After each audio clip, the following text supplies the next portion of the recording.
Friends, நான் உங்கள் ஜிக்கி பேசுகிறேன். இன்றைக்கு சமையலுக்கு போவோம். இன்றைக்கு சமையல் வந்து மீன் குழம்பு, சங்கரா மீன் குழம்பு, பாறை மீன் வறுவல் எல்லாம் ரெடி பண்ணிவிட்டேன். இப்போ வந்து லூசிக்கு மீன், அவருக்கு ஒரு துண்டு. இது நாக்கு மீன், பார்த்துருப்பீங்க வீடியோவில். அது முட்டை வேகுது, சாதம் ரைஸ் குக்கரில் வச்சுட்டேன். இப்போ நம்ம சமையலுக்குள்ளே போகலாம் வாங்க. பாருங்கள் ஃப்ரெண்ட்ஸ், இப்போ நான் வந்து மீன் வறுவலுக்கு எண்ணெய் ஊற்றிட்டேன். தெரியுது, அவங்களுக்கு தெரியுதுன்னு நினைக்கிறேன். பாருங்கள், மீன் குழம்புக்கும் எண்ணெய் ஊற்றிட்டேன். பாருங்கள் எப்படி இருக்குன்னு. எண்ணெயை ஊற்றிட்டு சட்டியில் தான் மீன் குழம்பு வைக்கிறேன் இன்றைக்கி. அப்புறம் வந்துட்டு முட்டை வேகுது, தெரியுதா? இந்த ஒருக்கு பாருங்கள், முட்டை வேகுது. இது வந்து லூசிக்கு மீன். அவர் வெந்துருச்சு, அதனால் அதை அப்படி எடுத்து வச்சுருவோம். வச்சுட்டு இந்த முட்டையை தூக்கி இதில் போட்டுருவோம். சின்ன ஸ்டவ்வில், அவருக்கு இவ்வளோ பெரிய ஸ்டவ் வேண்டாம் முட்டைக்கு, அது மெதுவாக வெந்தால் போதும். அதனால் அவரை தூக்கி இப்படி போட்டுருவோம். இப்போ வந்து குழம்பு வந்து தாளிக்க ஆரம்பிச்சிடுவோம். தாளிக்க போகலாம். தாளிக்கிறதுக்கு என்ன வேணும்? வெந்தயம், வெந்தயத்தோ கூட பாருங்கள், இந்த வெங்காயம் எல்லாம் இருக்குது. இதுக்கு போயிடுவோம். நெக்ஸ்ட் வந்துட்டு மீன் வறுவல் வந்து இதில் வச்சுருக்கோம். இப்போ இதை நம்ம வந்து மாற்றிக்குவோம். ஏன்னா மீன் வறுவலுக்கு தீ தேவை. இந்த சட்டிக்கு தீ தேவைதான், அதனால் இதையே வச்சுருவோம். குழம்பு மீனுக்கு தேவையான வச்சுக்குவோம், கம்மியாகவே இருக்கட்டும். அதனால் இப்போ வந்து நம்ம இந்த வெந்தயத்தை, எண்ணெய் நல்லா காஞ்சிச்சு, ஆவி வருது, வெந்தயத்தை போட்டுருவோம். இப்போ கூட படப்படப்படன்னு வெடிக்காது, போட்ட உடனே வெடிக்கணும். அப்போ தான் வந்து இந்த சட்டியில் தெரியாது. பெரிய சட்டியாக தான் இருக்குது, ஸ்டவ் பெருசில் தான் வச்சுருக்கேன். ஆனாலும் அது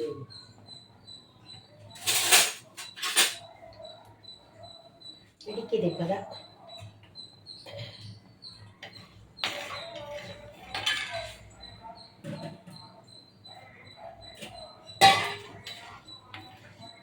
நான் வெடிக்கலை, அது வெடிக்கட்டும்.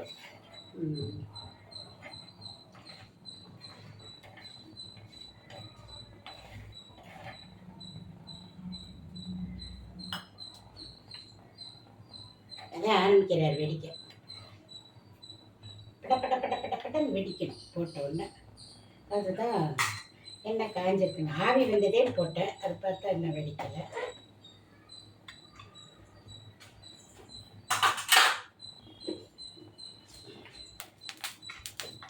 வெடிக்கிறார்.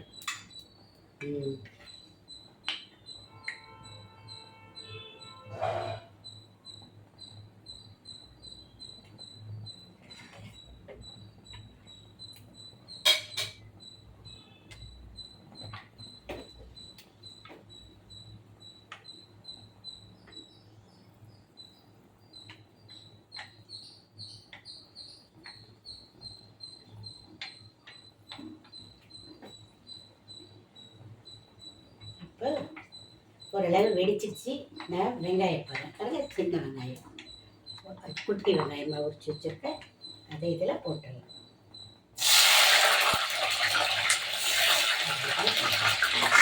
இதில் வந்து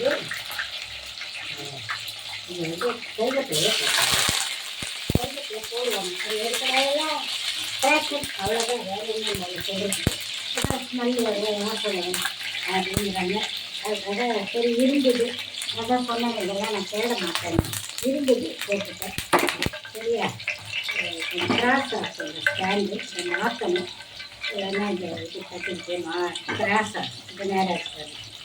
அதனால் ஒரு சேர்த்து இதுக்கு வெங்காயம் நம்ம போட்டாச்சு. இதில் நான் வந்து தக்காளி போடணும். காரணம் என்னென்னா, தக்காளி கொஞ்சம் தேங்காய் போட்டு, கொஞ்சோண்டு தேங்காய், தக்காளி, வெங்காயம், இது மூணு போட்டு கேரளா ஸ்டைல்னு சொல்லுவாங்க அந்த குழம்பு. கொஞ்சம் அரைச்சி ஊற்றினேன். இது வேறு நம்ம எப்பவும் போல வைக்கிற மாதிரி இருக்காது, கொஞ்சம் ஒரு ரெகுலர், ஒரு டிஃப்ரெண்ட்டாக, ஆனால் டேஸ்ட்டாக தான் இருக்கும். அதே இதில் போட்டாச்சு. இப்போ நம்ம வந்து மீனை இதில் போட்டுருவோம். கருவேப்பிலை வாசம் வந்துடுச்சு, சொன்ன மாதிரி வாசம் வருது தான். போட்டாச்சு. மீன் வறுவல்.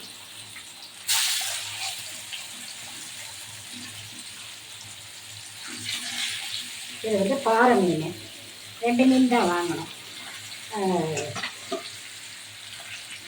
ஒரு மீன் சாப்பிட்டா போதும். இது இப்போ சமைக்கிறது ஒரு 4 பேருக்கு சமைக்கணும். ஒரு மீன் சாப்பிட்டா போதும். அதில் இப்போ இதில் வந்து கொஞ்சோண்டு மஞ்சள் தூள் போட்டுக்குவோம்.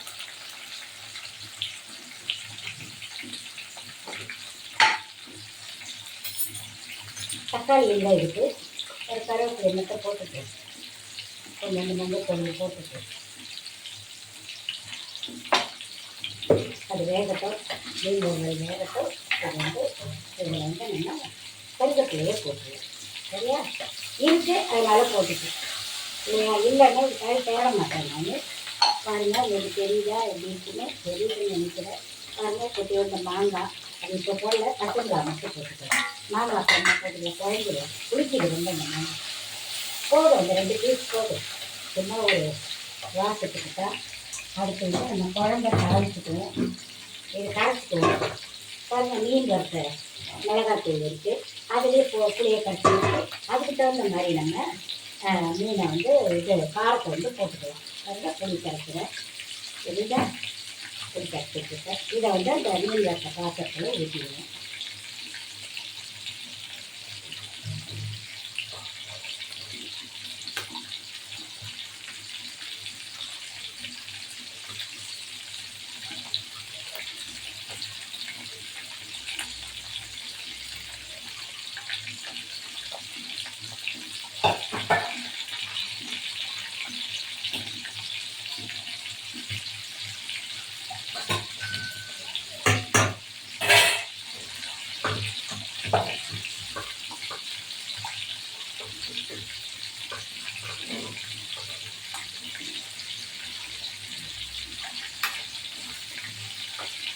ஏற்கனவே வந்து நம்ம அதில் மீன் வறுத்த பாத்திரத்தில் தான் புளி கரைச்சிருக்கேன் பாருங்கள். அதனால் நான் கொஞ்சம் காரம் இருக்குது. நம்ம காரம் அதுக்கு அனுசரித்து எவ்வளோ போடுமோ அதை போட்டுக்கலாம். சரியா? இவ்வளோ 2 ஸ்பூன் போட்டுக்கலாம். பத்தலை எண்ணெய் போட்டுக்கலாம். சரியா?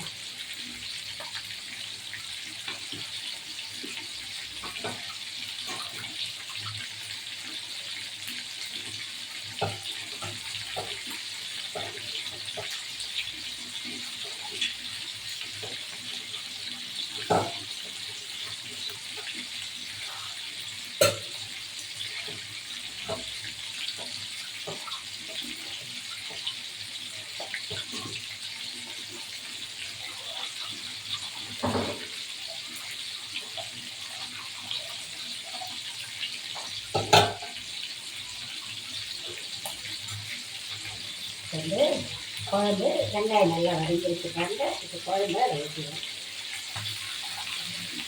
சரியா? ஊற்றி வச்சு கழுவிடுவோம்.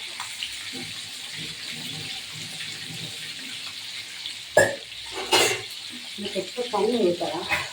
குழம்புக்கு புளியை கரைச்சி கூட ஊற்றிடலாம். இருக்கட்டும், ஊற்றலாம் கரைச்சி. என்ன கொஞ்சம் மிளகாத்தூள் போடலாமா போனதுன்னா நான் உப்பு போடலை.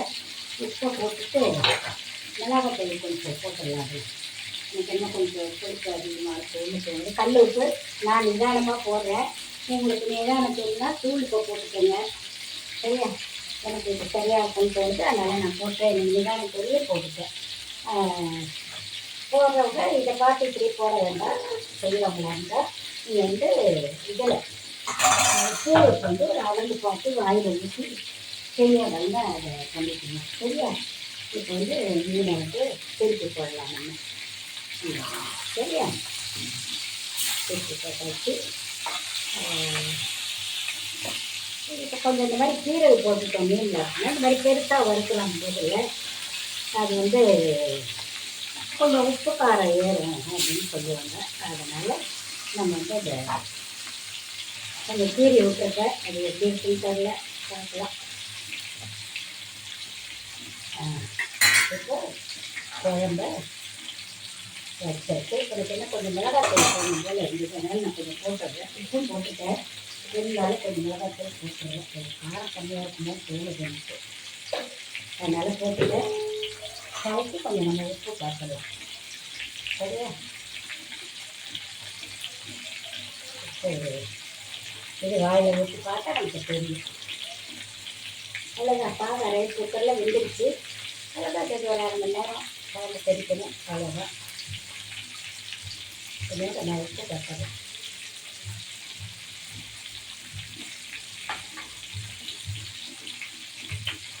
சரியாக இருக்கும் எல்லாமே. உப்பு புளியெல்லாம் சரியாக இருக்குது. இல்லை நம்ம அதில் வெங்காயம் தக்காளி தேங்காய் அரைச்சி ஊற்றி வச்சுருப்போம். அதை இதில் ஊற்றிட்டோம்னா குழம்பு அருமையாகிடும். இந்த மீன் வேக போதில் முட்டை வேகுது. இப்போ குழம்பு கொதிக்கணும். அது கொதிக்குது. இன்னொரு தடவை இந்த இதை நம்ம திருப்பி போட்டுடலாம். சரியா? தீயை கம்மியாக தான் வச்சுருக்கேன். எவ்வளோ வேகட்டும்னு. ரொம்ப இருந்தால் கறிக்கிடும்.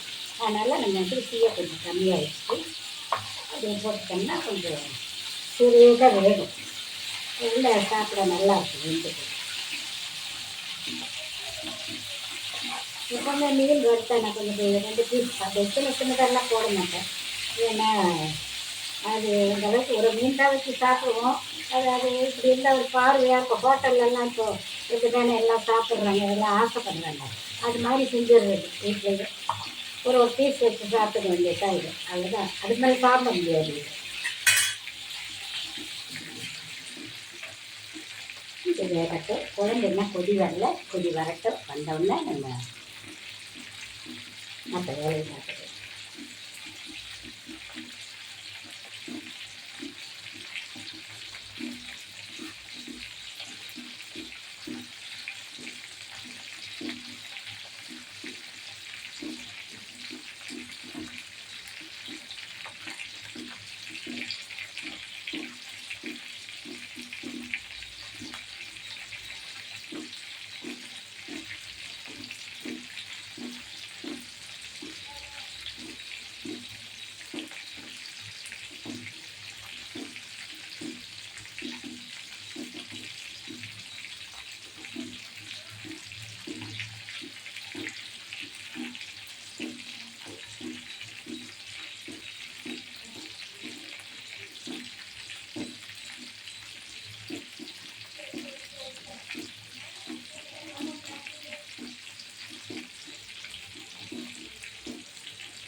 ஆமாம். போ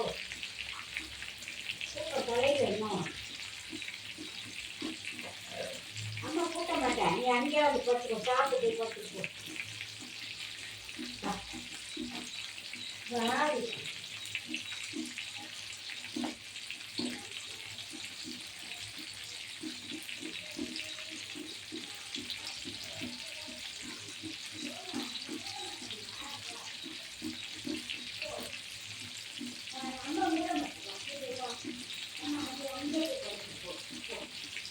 நம்ம வச்சு போயிட்டு அடம்பத்தில் அதுதான் அவங்க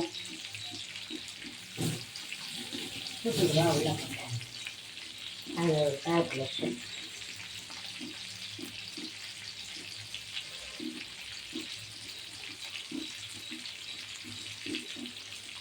வாங்க மீன் குழம்பு கொதிக்குதான்னு பார்ப்போம். கொதிச்சிருச்சுன்னா நம்ம மாங்காய் போட்டுடலாம். அது 2 மாங்காய் தான் சும்மா வாசத்துக்கு. அதே இதை போட்டுடலாம். குழம்பு கொதிச்சிருச்சு. இதை போட்டுட்டோம்னா ஒரு கொதி கொதிக்கட்டும். கொதிச்சிட்டாங்க குழம்பு. இதில் தக்காளியே சேர்க்கலை. ஏன்னா நம்ம இதில் போட போய் அரைச்சதை ஊற்றணும்ல. அதனால் அது இப்போ போடல. மீனை திருப்பி போட்டுருவோம். பாருங்கள், நிறைய திருப்பி போட்டேன்.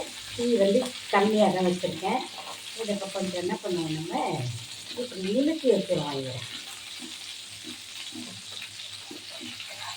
அது இழுத்து வச்சா அந்த கொஞ்சம் அடியில் வேகும். கேட்டால் ரொம்ப பண்ணுறாரு. இது நில்லு கொத்தரை அடித்து நில்லுங்க. அப்போ தானே வேகும்.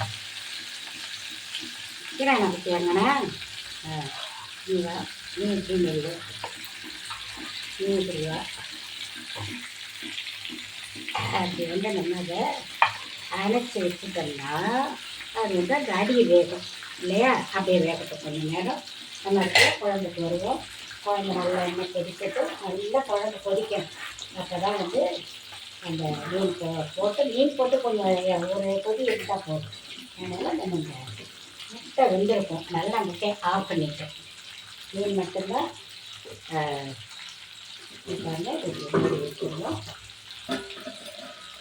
மீன் இதுலேயே வேகட்டும். இப்படியே கொஞ்ச நேரம் அவர் இப்படியே வேகட்டும். சரியா? முட்டை வெந்துருச்சு, அதை ஆஃப் பண்ணிட்டேன். வாங்க நம்ம வந்து குழம்பு கொதிச்சிருச்சான்னு பார்த்து இந்த அரைச்ச கிரேவியே இது வேகட்டும். குழம்பு கொதிச்சிருக்கு நல்லா. பாருங்க நல்லா கொதிக்குது. இப்போ கொஞ்சம் உப்பு எப்படி இருக்குன்னு பார்த்துக்கலாம்.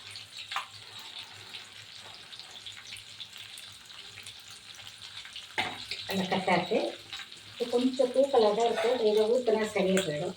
இப்போ இதை நம்ம இதெல்லாம் அரைச்சி வச்சுருக்கோம் இல்லையா? இதில் வந்து வெங்காயம், கொஞ்சோண்டு தேங்காய், தக்காளி, இது 3 இருக்குது இதில்.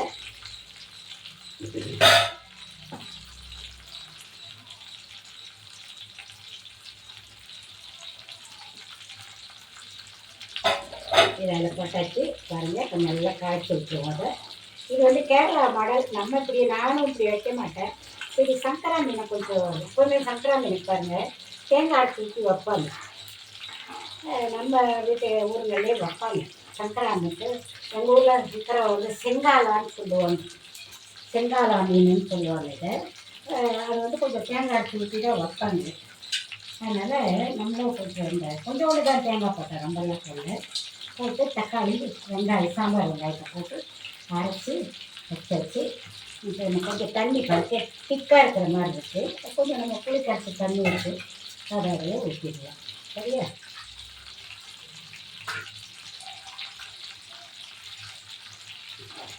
அவ்வளோதான். பாருங்க, இப்போ குழம்பு இதே நல்லா கொதிக்கட்டும். கொதிச்சிருச்சுன்னா நம்ம மீனை போட்டுடலாம். கரெக்டான பக்குவத்தில் இருக்குது. இதை நம்ம மீனை வந்து படுக்க வச்சுருவோம். அவர் இவ்வளோ நேரம் உட்காந்துருந்தார். இப்போ வந்து படுக்க வச்சுருவோம்.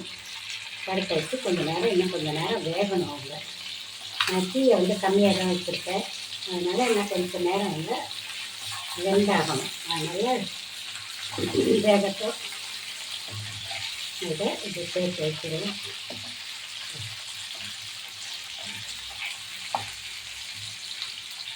இப்படி வேகட்டும். திரும்பியில் தான் இருக்குது.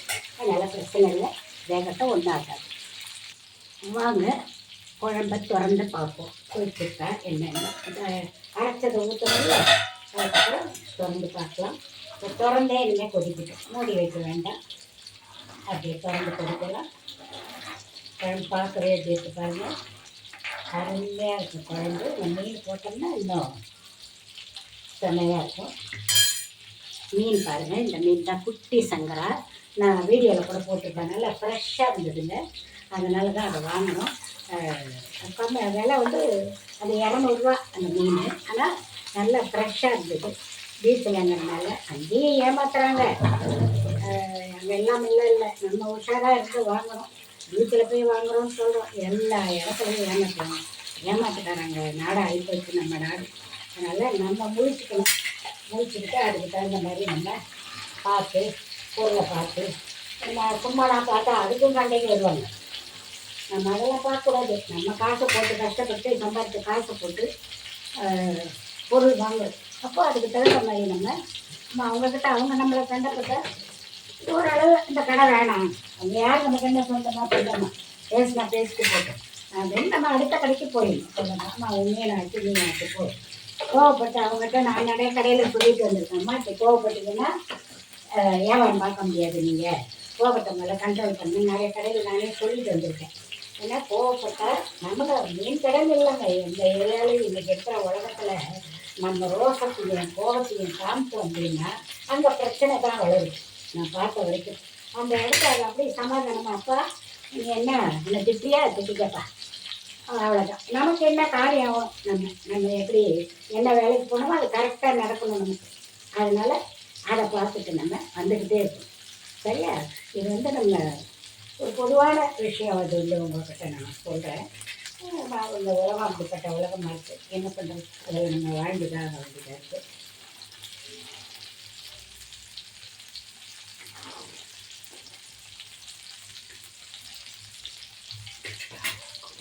கொஞ்சம் கொதிக்கட்டும். இப்போ வந்து மீனை எடுத்துருவோம். நம்ம மீன் வந்தது போதும்னு நினைக்கிறேன். அதனால் மீனை நம்ம எடுத்துருவோம். வறுவல் மீனை எடுத்துகிட்டு நாட்டு மீன் வாங்கினேன்னு சொன்னேன் இல்லையா, அது ஒரு 4 பீஸ் வச்சுருக்கேன். அதையும் போட்டு வறுத்துருவோம். இது எதுக்கு இதில் வைக்கிறோம் அப்படின்னா, இந்த டிஷ்யூ பேப்பர் வைப்பேன் நான். ரீசன் என்னன்னு கேட்டிங்கன்னா, இந்த மீனில் இருக்கிற ஆயில் எல்லாம் கொஞ்சம் அது எழுதும். பார்த்தீங்களா, இந்த டிஷ்யூ பேப்பர் இதில் வச்சுருவேன். வச்சுட்டா இந்த ஆயில் இருக்குது பார்த்தீங்களா, இந்த ஆயிலெல்லாம் அது இழுத்துடும். வெந்துருச்சு, இதுக்கு விடை கொடுத்துருவோம். நம்ம என்ன போய் செட்டில் ஆகும் போன்னு விடை கொடுத்துருவோம். அடுத்து வந்து நாக்கு மீன் சொன்னேன்ல, அது ஒரு 4 பீஸ் வச்சுருக்கேன். ரொம்ப போடலை, ஒரு 4 பீஸ் மட்டும் அப்படி ஆளுக்கு ஒரு துண்டு அது வைக்கலாம் அப்படின்னு அது வச்சுருக்கேன். எண்ணெய் கொஞ்சம் எண்ணெய் ஊற்றுமா இல்லை போதுமான்னு தெரியல. பாருங்கள், இந்த நாக்கு மீன் இருக்கு பாருங்கள், இதை வந்து நம்ம இப்படி போட்டுருவோம். இது ஒரு 4 துண்டு தான் போட்டேன். எண்ணெய் பத்தலாம் ஊற்றிக்கலாம், ஒன்றும் பிரச்சனை இல்லை. ஒரு 4 துண்டு அது ஃபஸ்ட்டு டேஸ்ட் பார்க்கலாம் எப்படி இருக்குங்கிறதுக்காக போட்டிருக்கு. வேகட்டும், நம்ம அதுக்குள்ளே குழம்பு ரெடி ஆகட்டும்.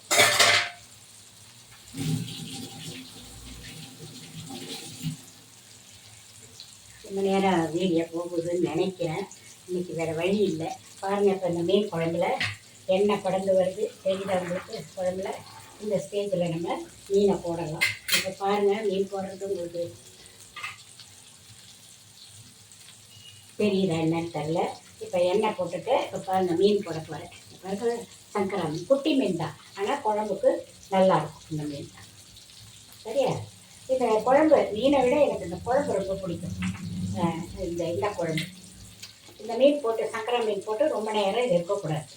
பாருங்கள் எப்படி இருக்குன்னு. ரொம்ப நேரம் இந்த குழம்பு நல்லா ஒரு 2 கொதிக்க வச்சா நம்ம ஸ்டவ் ஆஃப் பண்ணிடலாம். சரியா? இப்போ இது கொதிக்கட்டும், மூடி வைப்போம் கொஞ்சம் நேரம். இந்த மீன் வேகட்டும்.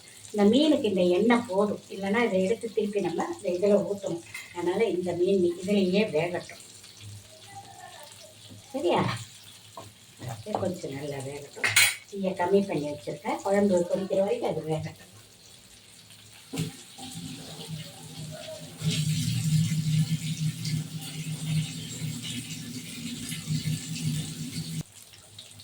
பாருங்க, மீனை திருப்பி போடுவோம். நம்ம திருப்பி போட்டுமா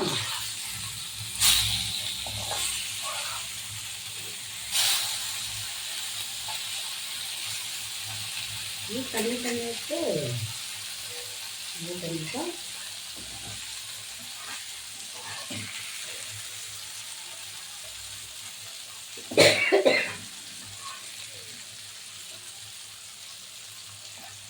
வேகட்டும். அடுத்து இப்போ நம்ம குழம்பை பார்ப்போம், என்ன பொசிஷன் பார்ப்போம். குழம்பு எப்படி கொதிக்கிட்டு பாருங்கள், தெரிஞ்சவங்களுக்கு. மீன் போட்டதுக்கப்புறம் குழம்பு ரொம்ப திண்டக்கூடாது, அப்போது அடி பிடிக்காமல் அதையே பார்க்கணும். கொஞ்சம் நேரம் அப்படி குழம்பு ஒரு கொதி கொதிச்சுன்னா அவ்வளோதான், மீன் குழம்பு ரெடி. எப்படி இருக்கு குழம்பு பார்க்க? நல்லா இருக்கா? எப்படி கொதிக்கிறாங்க பாருங்கள். குழம்பு செமையாக இருக்கா குழம்பு? இதை நம்ம ஸ்டவ் ஆஃப் பண்ணி கூட, இந்த சட்டியில் இது ஒரு விஷயம், நம்ம ஸ்டவ் ஆஃப் பண்ணி கூட 10 நிமிஷத்துக்கு இது மாதிரி கொதிச்சுட்டே இருக்கும். இந்த ஸ்டேஜில் இந்த நம்ம முட்டை அவிச்சு வச்சுருக்கோம். இப்போ இதில் நமக்கு கொஞ்சம் இடம் ஃப்ரீயாக இருக்குது. கொஞ்சம் பாருங்கள் எப்படி ஃப்ரீயாக இருக்குது. அதனால் இந்த முட்டையை அதில் மாதிரி தான் போடலாம். இதே டைட்டாக இருந்தால போட முடியாது. இது பாருங்கள், இதில் எப்படி போட்டது. கொஞ்சம் உப்பு காரெல்லாம் ஏறி நல்லாயிருக்கும் சாப்பிட. இதுவே டைட்டாக இருக்குது, அது உள்ள அடியில் போயிடுச்சுன்னா நம்ம வந்து இதை கொதிக்க விட்டுடலாம். இந்த கொஞ்சம் நேரம் அப்படி வேகணும். கொஞ்சம் அப்படி வந்துடுச்சுன்னா திருப்பி போட்டுட்டு எல்லா வேலையும் முடிஞ்சிடுச்சு. ஒரு நிமிஷம் அது கொதிக்கும் போது இதை ஆஃப் பண்ணவும் இதை எடுக்கவும் சரியாக இருக்கும்னு நினைக்கிறேன். கொஞ்சம் எண்ணெய் ஊற்றணும். எண்ணெய் ஊற்றினா வேஸ்ட்டாக போயிடுமேன்னு பார்க்குறேன். ஆனால் இது ஊற்றித்தான் ஆகணும் போல். என்ன பண்ணுறது பாருங்கள், இறங்கிடுச்சு. இந்த மீன் கொஞ்சம் ஃப்ரெஷ் இல்லை, இந்த நாட்டு மீன் இல்லையா, அது கொஞ்சம் ஃப்ரெஷ்ஷாக தெரியல எங்களுக்கு. ஏன்னா அது ரெண்டும் சங்கரா மீனும் இன்னொன்று என்ன வச்சுருந்தேன் மீன், சங்கரா மீன் பாறை மீனும் டேஸ்ட்டு நல்லா ஃப்ரெஷ்ஷு தான். இது கொஞ்சம் நைட் டைமில் தெரிஞ்சிச்சு கொஞ்சம் ஃப்ரெஷ்ஷு. சரி இன்றைக்கி சமைச்சிடலான்னு பார்த்தா நான் ஸ்டாப் பண்ணி வச்சுருக்கேன். இன்னும் ஒரு 4 துண்டு இருக்குது, அது ஒரு நாளைக்கு சமைச்சிடலாங்கிற காரது. சங்கரா மீன் கொஞ்சம் இருக்குது, இன்னொரு நாளைக்கு இது மாதிரி சமைச்சிடலாம் அப்படின்னு அதை ஸ்டாப் பண்ணிட்டேன். ஆனால் இது கொஞ்சம் ஆனால் நல்லா தான் இருக்கும். இன்றைக்கெல்லாம் நல்லா இருக்கும், நாளைக்கெல்லாம் வச்சு இதை சமாளிக்கிறது கொஞ்சம் கஷ்டம். அதனால் அதை காலி பண்ணிடணும். அதை என்ன நம்ம சொல்கிறோம், ராயபுரத்துலேயே ஏமாத்துறதா? நான் முன்னாடியெல்லாம் இல்லை, இப்போல்லாம் கொஞ்சம் இது மாதிரி நடக்குது. ஏமாந்து தான் வராங்க. ஓரளவு அங்கே பரவாயில்ல. ஆனால் பீச்சு இங்கே நம்ம சேந்தோம் பீச்சு கிட்டெல்லாம் கொஞ்சம் இருக்குது. இப்போ இந்த இது ஒன்று மீன் மார்க்கெட் திறந்துருக்காங்க பாருங்கள், அங்கே ஏமாத்துறாங்க. ஆனால் அந்த வலையில் வாங்கினோம்னா ஏமாற்ற மாட்டாங்க. ஆனால் வலையில் தான் ஒரு நேரம் இருக்குது, ஒரு நேரம் இருக்க மாட்டாங்க. அதனால் நம்ம இப்போ நான் மீன் குழம்ப ஆஃப் பண்ண போகிறேன். பாருங்கள், இதை இப்போ ஆஃப் பண்ணிட்டேன். போதும், இது கொதிச்சு. ஓகே, பாருங்கள், கொதிச்சுட்டே இருக்கும் ஒரு பாட்டுக்கு. மீன் கொஞ்சம் நேரம் அப்படி இருக்கட்டும். இதை நான் ஆஃப் பண்ணிட்டேன், கொதிச்சுட்டு இருப்பாங்க. தெரியுது உங்களுக்கு? கொதிச்சுட்டே இருக்கும். ஒரு 5 நிமிஷத்துக்கு சட்டியில் மீன் குழம்பு வச்சோம்னா, மீன் குழம்புல எந்த குழம்பு என்ன ரீசன்னா, இந்த ஹீட்டு சூடேறவும் லேட் ஆகுது, அதே மாதிரி சூடு ஆறவும் லேட் ஆகும். அது பாட்டு கொதிச்சுக்கிட்டு இருப்பேன். நான் ஆஃப் பண்ணிட்டேன், கொதிச்சுக்கிட்டே தான் இருக்கும். இப்போ பாருங்கன்னா மீனையும் ஆஃப் பண்ணிடுறேன். போதும், மீன் வந்தது, அதையும் ஆஃப் பண்ணிடுறேன். ஓகேயா? இந்த சமையல் முடிஞ்சிச்சு ஃப்ரெண்ட்ஸ். இன்றைக்கி சங்கரா மீன் குழம்பு, முட்டை, பாறை மீன் வறுவல் அண்ட் நாக்கு மீன் வறுவல். மற்றபடி நம்ம சாப்பிடும்போது சந்திக்கலாம். ஓகே, பாய்.